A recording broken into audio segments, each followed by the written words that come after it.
Welcome back to the benefits of breathwork. How many times have you consciously thought about your breath today?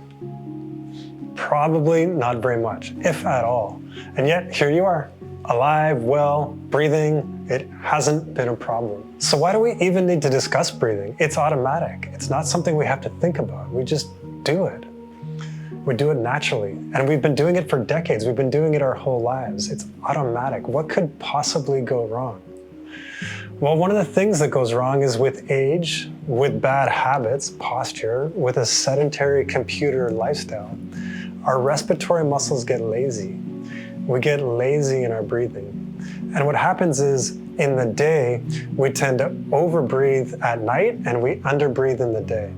So we have these cycles where we're overcompensating and just not breathing properly. So let's take a moment to think about that and investigate it, our breath and related to health for a second. Because clearly our breath is related to health. Fast breathing is associated with tension, fear, higher blood pressure. And over time that compromises our general health.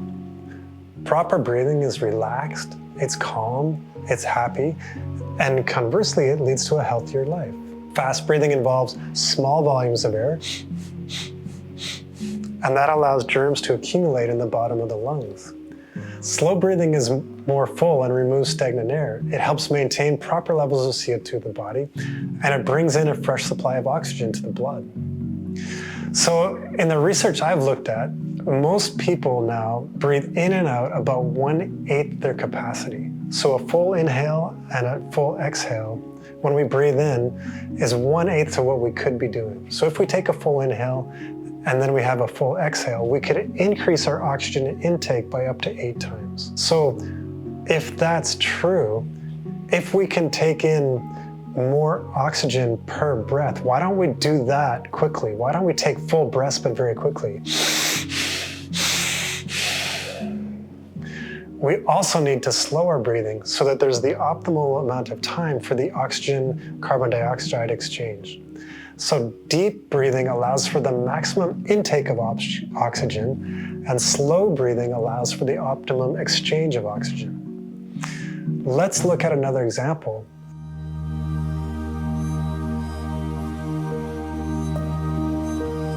Let's try another practice. This practice is called box breathing. Okay, so take a second, find a posture that supports your breathing, that supports your calm, collected, focused state of mind. And we'll take a moment to relax. Maybe we can even do the physiological sigh that we learned in last class.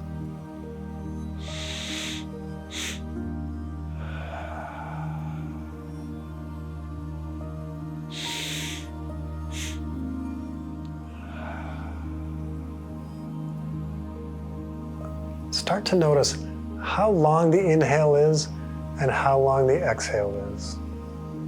Don't try to manipulate, no need to force. Just notice, count, how long is the inhale, how long is the exhale. Inhale, 2, 3, 4. Exhale, 2, 3, 4. The rate of the counting is not important. The number you get to isn't important. You could time it with your heartbeat if you can be sensitive enough to hear that or feel that.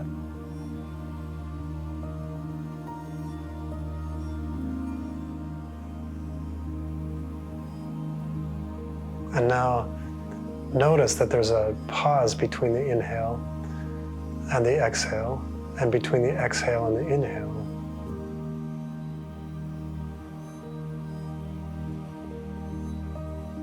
How long is the duration of those pauses?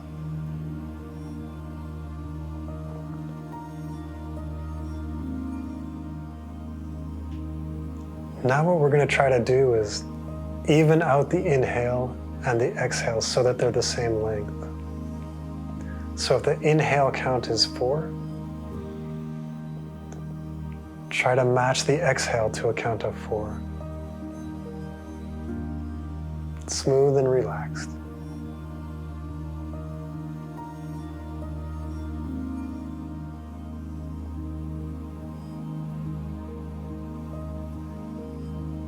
One more step. Now we'll try to match the length of the pause to match the length of the inhale and the exhale. So if the inhale is 4, the pause is 4, the exhale is 4, the pause is 4. Don't add stress. Don't try to force things too much. We're mostly noticing.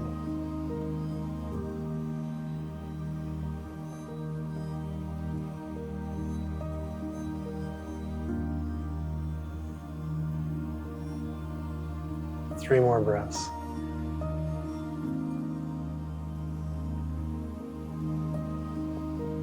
Evening out all 4 components like this is called box breathing. And it's used by athletes. It's used to maintain calm states of mind.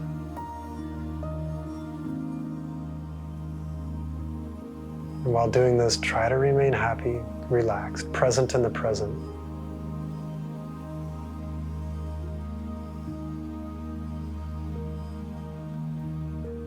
One more.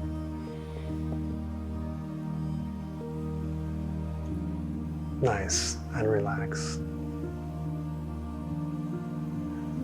This is another simple to do and effective means of manipulating our mind through the manipulation of the body. It's an effective technique and building block for more in-depth practices that will come. So let's do a quick review.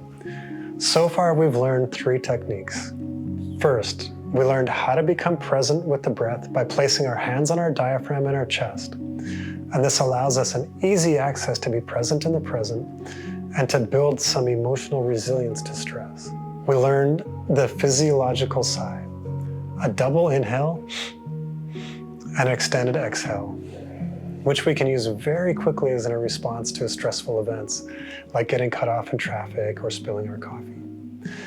And now we just learned this idea of box breathing, where we inhale, hold, exhale, and hold in a way that's even. So the inhale, the hold, the exhale, and the hold are all of equal lengths, and that's why it's called a box breathing. And this is another basic technique of pranayama, or breath control, which helps us gain calmness and clarity of the mind. In the next video, we'll put together what we've learned and experience a pranayama practice called alternative nostril breathing. In Sanskrit, it's called narishodhana, a way to cleanse the prana, or to cleanse the breath.